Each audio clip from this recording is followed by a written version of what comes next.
Britney started dance lessons at 5? No. She started at, what, 2.5?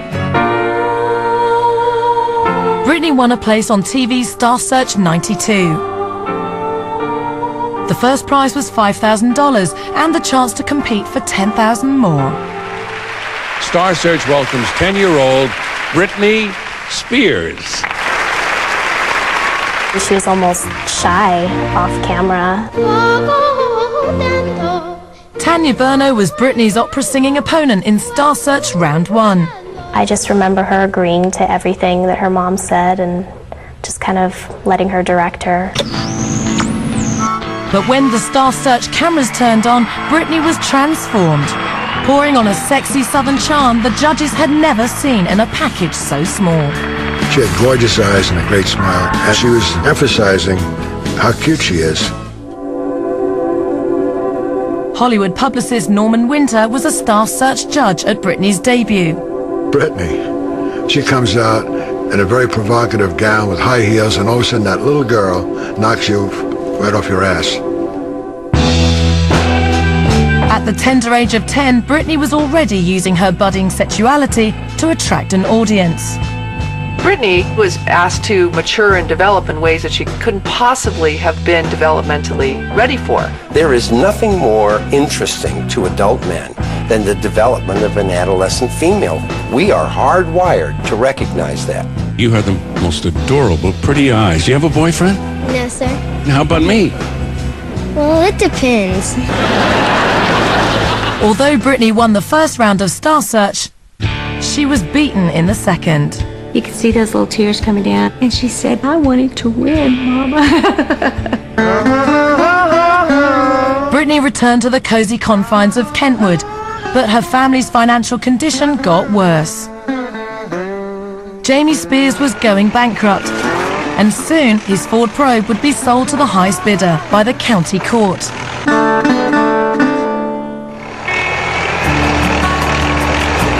Britney's Star Search experience showed that she could earn the money she needed to survive. It also cemented a bond with her mother that would span her career. My guess is because there was so much approval and total involvement from her mom, and they have this very close symbiotic relationship, which can sometimes look to border on unhealthy. So it kind of seems Britney is the new husband. She's making the money, she's the breadwinner of the family, she's bringing home the bacon. And as her failed father faded into the background, little Britney was left with a void that needed to be filled. Got a dad who's failing financially, he's going bankrupt, he's not managing that part of his contract in the marriage. My guess is there's a hole in the family. And in that hole, that child will tend to develop feeling sort of an aching need deep inside to get that hole filled up. Today, Britney Spears is liberated from a pure teen pop image. She smokes and drinks in public and has fights with her husband that end up in celebrity magazines. In her online letters to fans, Britney blames her more controversial moments on the pressure cooker of fame and unnamed advisors. Dear fans, I'm not the type of person to put blame on other people, but I do feel that some things which were done for me were not always in my best interests.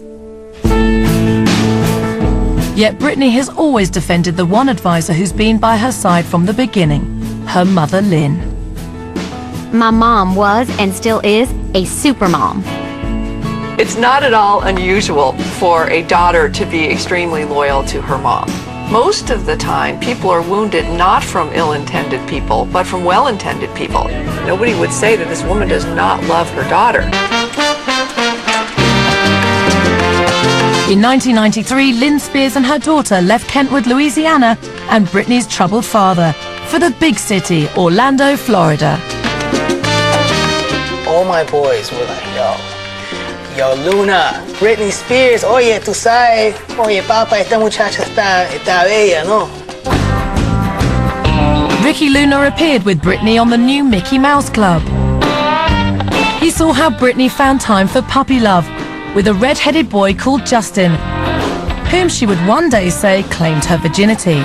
I would walk in my own dressing room and I would hear Britney and Justin giggling.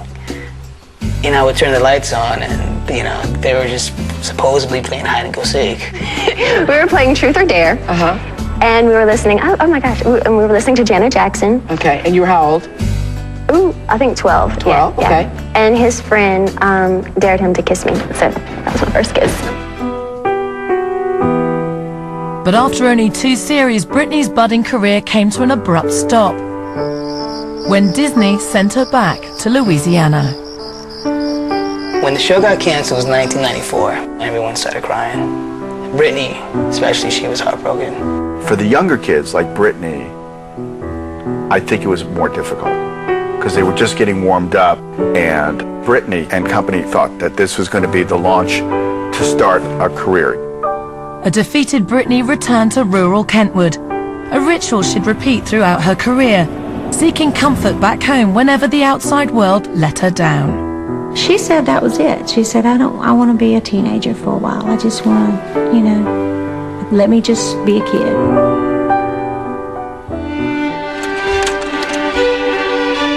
Despite their money problems, Britney's parents sent her to Park Lane Academy, an exclusive Christian school miles from Kentwood.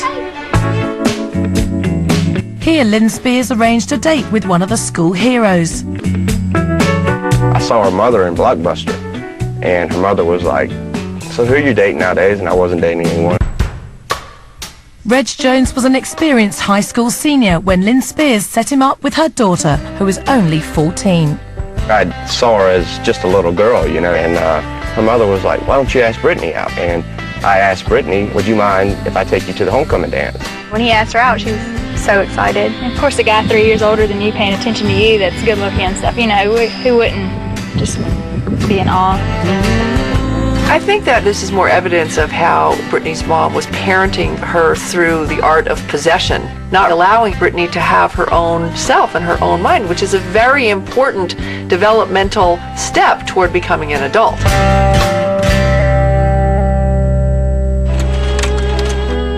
On their dates, the teenage lovebirds did all the things Kentwood kids cherished.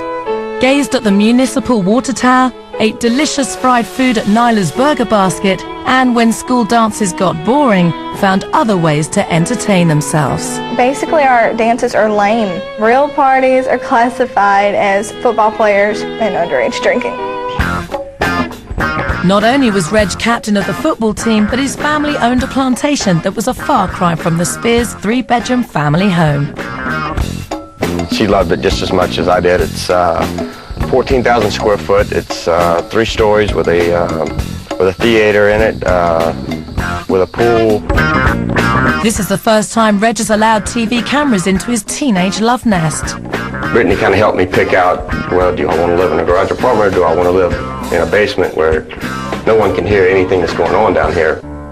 In Reg's basement, Britney felt safe enough to bare her soul.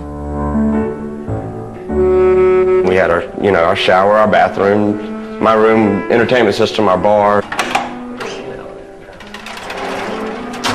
Britney and I jumped in the elevator and would ride up and down it and shared some kisses up and down. This is where Britney would like to bathe when she was over here. She loved it because it was open, it was free, and no curtains, no anything. But when asked if he deflowered the world's most famous teen virgin, Reg remains a true Southern gentleman. So do I need to look at the camera or no, we're good? You can look at me. Reg Jones, R-E-G-J-O-N-E-S. Took Britney's virginity, no. Has anybody asked you that question? Yeah, no comment. Years later, Britney would declare that Justin Timberlake was her first lover. But some believe Reg was the one. I would think they're probably having sex in the first 6 months, since most teenage boys who are 17 or 18, that's what they're interested in. That's what they're looking for. Is the camera on? Camera's on. Yeah. No, it wasn't marketing. She was a virgin. Up until Justin, I guess. You know. We gotta cut that.